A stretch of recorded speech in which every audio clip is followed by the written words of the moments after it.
Et salut, Vincent et Brice du Café de la Paix à Valréas. C'est parti pour notre troisième recette du marché.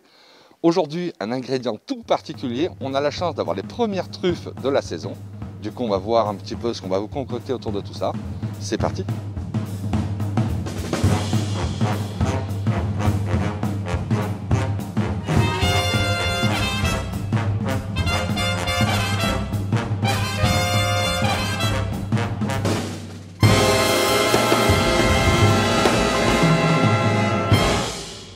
Bon, est-ce que le copain David, il est là?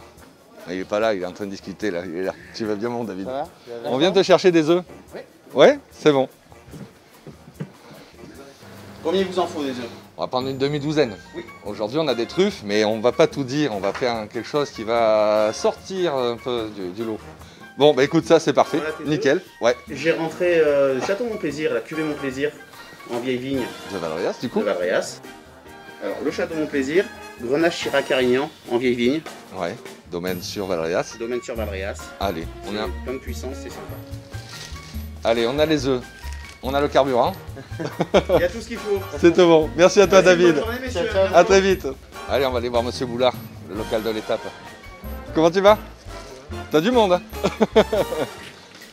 Elles étaient parfaites, tes poires, hein. C'est pour ça qu'on vient rechercher, hein. Ouais, là, prends les plus grosses parce que là, on va en faire une compotée, donc c'est la peine. Par contre, tu as vu, il y en a des toutes mini, elles sont très très belles, celles-là, pour faire un petit dessert. La semaine prochaine, hein. À la semaine prochaine. Bon, de retour chez les copains, on a besoin de butternut. Butternut. Allez, de butternut, nickel. On va prendre les petits légumes. Écoute, une paire de carottes fan, comme ça, ce sera très bien. On va prendre aussi quelques petits navets. Je pense que juste avec ça, un peu de persil, on est bon. Ça va mon Christian? On t'a pris tout ça? Ouais. Allez. On est tout bon. Merci à toi. les jeunes. Je t'en prie. Travaillez bien. À mercredi? Comment ça va? Nous aujourd'hui on a des truffes. Donc Patrice aide-moi un peu. Moi je voudrais faire quelque chose avec un poisson blanc. Ouais. Tout simplement. Poisson blanc, d'eau de cabillaud. Là ça fait à peu près combien? Là il y en a à peu près 800 grammes pour 4. Voilà, C'est ça. j'ai mis, c'est Ouais, 100 ouais. grammes pour 4. Ah oui parce que nous on est, Je sais que, on est je sais généreux. qu'à la paix, on est généreux. Une petite surprise aujourd'hui, tu vois. Ils ont pêché au Gros du Roi des belles crevettes. Petite crevette sauvage. Hein, que, Eh je ben, pense que tu en feras écoute, beaucoup. ça va nous aller très bien. Merci à toi mon Patrice. Allez mon Vincent, maintenant, action en cuisine. Nous voici rendus en cuisine. Alors aujourd'hui, on a la chance, on va vous faire un petit menu autour de la truffe. On va déjà expliquer ce qu'on va faire. On va faire une soupe VGE, dit Valérie Giscard d'Estaing. La soupe que M. Paul Bocuse a fait. Nous, on va la retravailler un petit peu différemment. C'est, on dit, revisiter. C'est butternut, foie gras et truffe. Ensuite, on va faire une papillote de cabillaud. Presque tout simple. Petits légumes qu'on a récupérés sur le marché. Un beurre truffé et truffes fraîches. Pour terminer, on fait une compotée de poire au café avec une ganache crémeuse au chocolat blanc et à la truffe. On va monter une petite meringue italienne qu'on va juste venir terminer au chalumeau. J'ai besoin de truffes. On a l'ami Jacques qui est là, qui nous a trouvé les premières truffes de la saison. Bonjour. Comment tu vas? Et vous? Ça va? Jacques, Ça va? bien connu de tous les restaurateurs locaux. Tu as un petit site en plus, tu mets des choses en avant, Oui. des produits dérivés, des choses comme ça, etc. Voilà, tout autour de la truffe. C'est magnifique, franchement, si vous avez l'occasion. Jacques, vous le trouvez, vous mettez Jacques Baldi, JMC Truffes. Montre-nous ce que tu nous as trouvé. Voilà, écoute, je t'ai mené 2 truffes C'est beau ça, de Richrange. elles sont magnifiques. Voilà, Déjà. c'est pas mal. Ouais, Je les ai déjà canifées pour qu'elles soient, voilà, quelque chose de bien. Elle est bien noire, tu vois, je fais la canif. c'est vrai que pour les premières, elles sont, Pour la première, très c'est très parfait. belles. Ouais. Et là, Ouais, tu ouais. vois, je pense qu'il y a 2 semaines d'avance cette année sur la saison, Ok, par rapport aux autres années. on va voir de quoi s'amuser un peu plus tôt, c'est bien. Pour le bon déroulement de la recette, on va attaquer par les choses qui sont les plus longues à faire. Donc là, entre autres, aujourd'hui, c'est les poires. Alors on va faire des poires, une compotée de poires au café. En détail, nos poires, grossièrement. Vous voyez, on peut garder vraiment les dés un peu grossiers parce qu'on va essayer de garder finalement ces morceaux pour que justement ce ne soit pas une purée de poires ou quelque chose de bien lisse. Donc on a détaillé nos poires. On aura besoin juste de l'équivalent d'un expresso. Là, Vincent va mettre tout à cuire. Là, on a besoin juste d'un expresso. On va garder la sucrosité vraiment de la poire naturelle, parce qu'en plus, on va rajouter sur cette poire une ganache chocolat blanc qui, elle, est déjà sucrée. On va rajouter un peu de crumble pour donner un peu de croquant, craquant. Et il va y avoir aussi une meringue italienne. Donc, pas besoin de resucrer. Là, on va rechercher juste le fruit et un peu l'amertume du café. Deuxième étape, on va réaliser une soupe VGE. On a récupéré les beaux butternuts de la ferme Rudolf. On a déjà, comme vous avez vu, évidé, taillé sur le côté. Là, il faut le tailler très très finement parce que le but, c'est de pouvoir en faire un velouté. On va venir en fait emprisonner avec du foie gras et de la truffe à l'intérieur avec une pâte feuilletée sur un beau bol et tout ça va cuire ensuite au four. Malgré tout, il faut quand même cuire le butternut pour en faire une soupe, un velouté. Ah, désolé, il y a ma chérie. Vu qu'on veut faire un velouté ou une soupe, on va attaquer du coup la cuisson avec légèrement de l'eau. Donc voilà, là ça bout. J'y rajoute un peu de crème. On va réaliser un beurre pommade pour faire un beurre maître d'hôtel. Habituellement, le beurre maître d'hôtel, beurre, persil, etc. Nous, là, aujourd'hui, on va vouloir venir napper notre cabillaud avec un beurre à la truffe. Pour nous, le but, c'est que la truffe ne se cuise quasiment pas du tout. On prend une plaquette de beurre, vous la mettez dans une assiette et vous passez 30 secondes au micro-ondes. Donc voilà, notre beurre s'est détendu. Donc on vient l'écraser en premier. Donc vous voyez, ça fait une pommade. Hein. Et nous ici, on utilise la truffe Melanosporum. Donc c'est vraiment la truffe noire, la truffe reine qui vient d'ici. C'est que des cueillettes locales. Faut être très précis là-dessus parce qu'il y a truffe et truffe. On trouve pour beaucoup des fois la truffe, la tuber estivum, qui est la truffe d'été qu'on trouve aussi chez nous, mais qui n'a pas du tout le même prix. Et vous avez aussi la tuber brumale qui ressemble extraordinairement à cette truffe, mais qui n'a pas le même goût, ce qu'on appelle la truffe musquée. Donc vous avez ces trois particularités d'avoir trois truffes sur notre terroir. On est malgré tout le plus gros terroir de la truffe. Vous pouvez en trouver à Richeranche, au marché de Gros. Ou aussi, nous, on a un petit marché qu'on adore, c'est le marché de Saint-Paul-Trois-Châteaux, parce que c'est un marché réservé aux particuliers. Là, la texture est bonne. On y ajoute du coup la fleur de sel légèrement. Voilà. Là, on va venir râper la truffe. Voilà, on est généreux, hein, on en met suffisamment, que ce soit bien marbré. Terminé. Alors pour pouvoir faire des beaux médaillons de beurre qui vont venir dorer et venir ruisseler sur notre cabillaud une fois qu'il sera chaud et cuit au four, avec du papier film, tout simplement l'emballer et en faire un boudin. Donc j'étire du film, je viens poser ma préparation au milieu.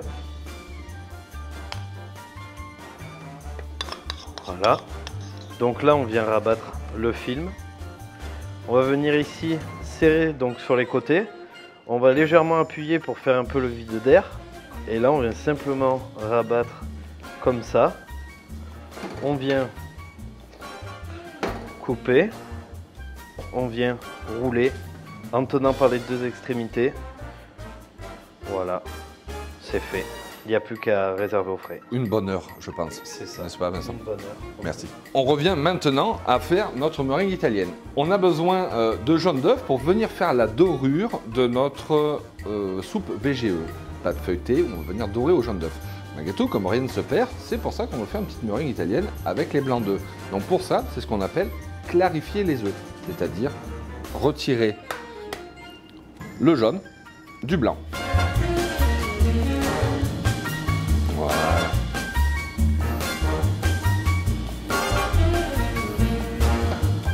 Pour la meringue italienne, du coup, qu'on garde les blancs, il va nous falloir un petit sirop. Donc on va prendre 80 g de sucre qu'on va venir mettre dans une petite russe. Avec là, du coup, pour un sirop, légèrement d'eau. Voilà. À hauteur, on vient mouiller le sucre. Et on laisse faire jusqu'à ce que la consistance soit sirupeuse. Là, pendant que mon sirop est sur le feu, je vais venir mettre mes blancs dans un cul de poule. on va y mettre un petit peu de sel et on va venir monter tout ça avec un batteur. Voilà, donc on va venir légèrement monter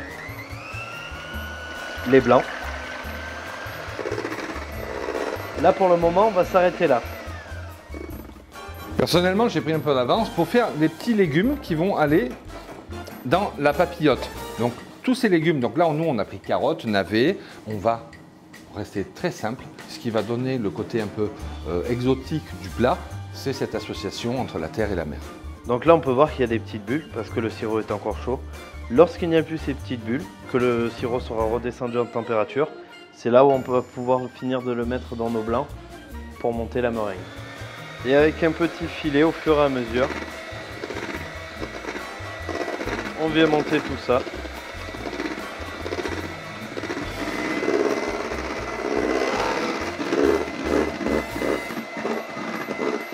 Là voilà, la meringue est réalisée, elle se tient bien. Là on va la maintenir au frais jusqu'à la fin de la recette pour bien qu'elle se prenne. Et ensuite à la fin on n'aura plus qu'à venir dresser sur notre verrine et à la cuire avec notre chalumeau. Là maintenant on va passer à l'étape du montage des papillotes. Merci Vincent. Tout simplement, on a pas découpé des grandes feuilles d'alu, un brin d'huile d'olive. On vient positionner notre cabillaud comme ça. On a gardé nos quelques petits légumes, merci. On va venir parsemer dans la papillote. Sel, poivre. On remet un peu. Et là, on est prêt à emballer la papillote. On rassemble les 4 extrémités et finalement on vient tout resserrer au milieu. Du coup les papillotes de cabillaud sont terminées, on va pouvoir mettre ça au four pendant 25-30 minutes à 180 degrés. 25-30 minutes? Ouais. Je dirais 20 minutes. 20 minutes. 25. En y jetant un œil. De toute façon, on y jette Tout le un long. œil. Voilà. On surveille toujours ce qu'on fait. Voilà. Pour le dressage de notre soupe VGE, on a besoin d'un récipient qui est malgré tout particulier, qu'on appelle tête de lion. On voit les petits lions sur le côté. Là, j'ai besoin maintenant, notre velouté, qu'on a légèrement crémé pour terminer, on va venir le mettre à mi-hauteur. À l'intérieur, on a déjà prévu des blocs de foie gras qu'on va venir détailler. Il faut que ça reste, que ça fasse des gros morceaux, parce qu'il va légèrement fondre une fois qu'on va le mettre au four.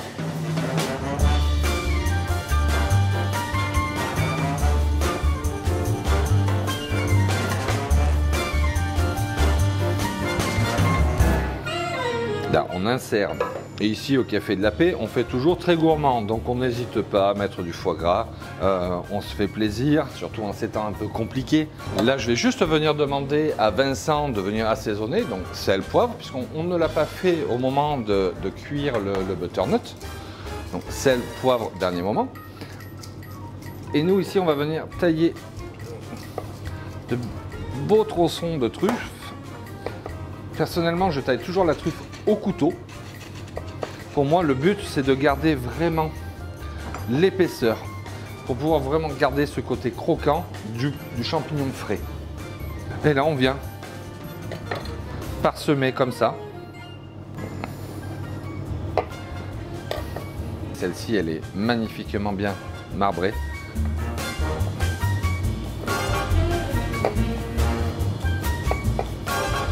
Pour terminer, en fait, là, on vient remettre juste une pâte feuilletée. On vient recouvrir ici. On donne un petit coup de thé de rabat. Pour faire joli. Pour faire joli.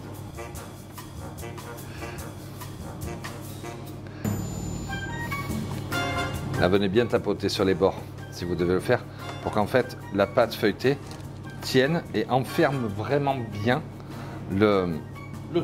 La soupe, pour garder tous les arômes à l'intérieur.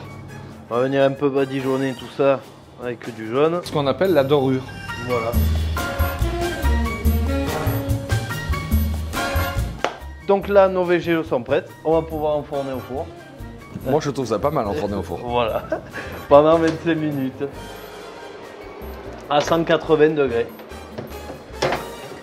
Là, pour la réalisation de notre dessert, on va avoir besoin de faire une ganache au chocolat blanc. Donc, Vincent nous a déjà prévu une casserole. du chocolat blanc, un peu de crème, je dis bien un peu, comme le chocolat blanc est déjà crémé, il faut en rajouter très peu. On se dit que là pour 200 grammes, il faut environ 2-3 centilitres. C'est ça. Voilà. Donc du coup, on va commencer à mettre la crème au chaud. Petite astuce, nous on a un ami, Clément D6, Maison D6, qui est un des plus gros courtiers. On adore Jacques, il est là tous les mercredis matins pour le marché aux truffes de Valréas. Il faut savoir que le marché aux truffes, c'est ici, au Café de la Paix. Ils font un sirop de truffes noires.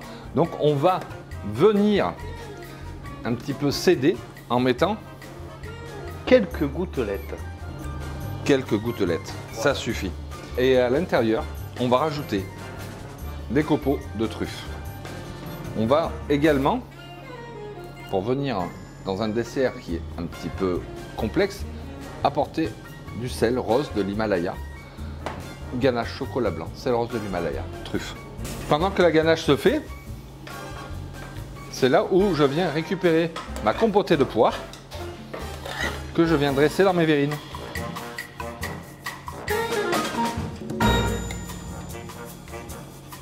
Il faut savoir que l'idéal, normalement, c'est de le faire au bain-marie. Du coup, là, on le fait comme ça, on met le feu au minimum et on joue avec le feu en sortant pour ne pas brûler la ganache.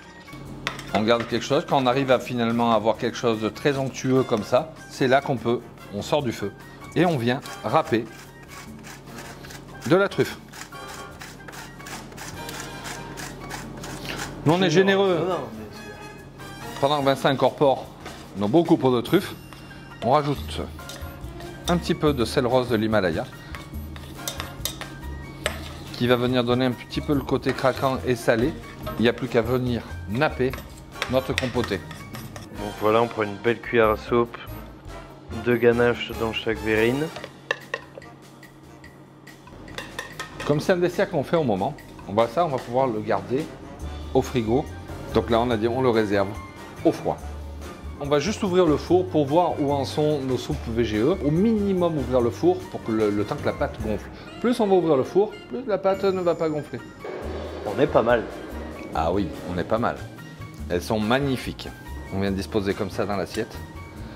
Et là maintenant, on est prêt à casser la croûte.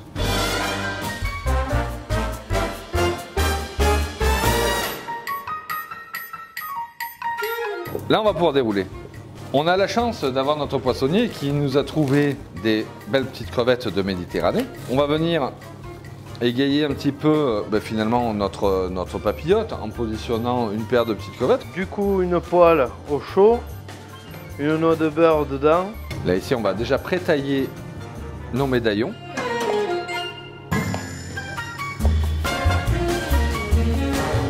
Là, le beurre commence à mousser, on va pouvoir mettre nos crevettes sauvages dedans. Puis on va les laisser chanter. On a positionné au milieu de l'assiette notre papillote. On va l'ouvrir. Commencer à tailler quelques belles lamelles de truffes. Encore mais... Encore. Juste deux qui viennent finalement juste regarder à l'intérieur ce qui se passe. C'est rigolo, on donne un peu de vie au plat. On vient poser notre insert, notre beurre truffé à l'intérieur. Quelques lamelles de truffe. C'est prêt?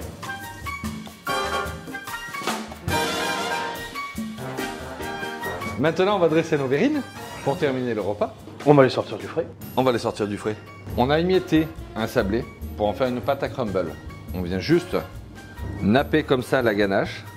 Ça va rapporter le côté croquant dans la verrine. J'en mets beaucoup. C'est sûr. Bon, ça c'est sûr. On a à peu près recouvert toute la ganache. Voilà. Du coup, on va sortir notre meringue. Qui est bien fraîche. Donc là, on va venir prendre comme ça.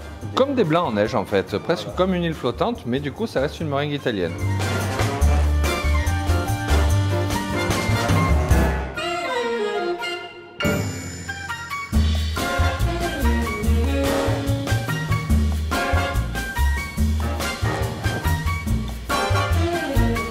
Personnellement, pour pouvoir avoir le petit rappel de la truffe, je vais juste mettre le petit insert.